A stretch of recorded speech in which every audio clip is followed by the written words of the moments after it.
Kulaw, tanong kayo ang iyong tanghalian. Ay, ang tanghalian ho namin ni Parang Dayaw ay galonggong. Tapos meron din ho sabaw na mais. Ay, syempre ho, meron ding tuyaw. At ano ang tawag din na Parang Dayaw? Laing. Meron ding laing.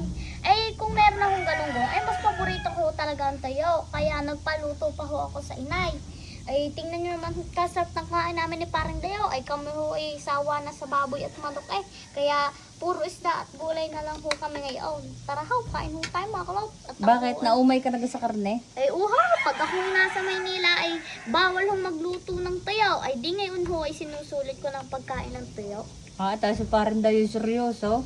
Mas parang sarap na sarap sa kanyang ulam ah. Oo, masarap po yan. Basta luto ni inay. Ay, mga friends, ngayon ko po nakasabay si Kulot. Oh, kami po naggulay ng mais. Pero po ang pinakapaborito niya ay ari po. Talagang ari ang dabi sa kanya.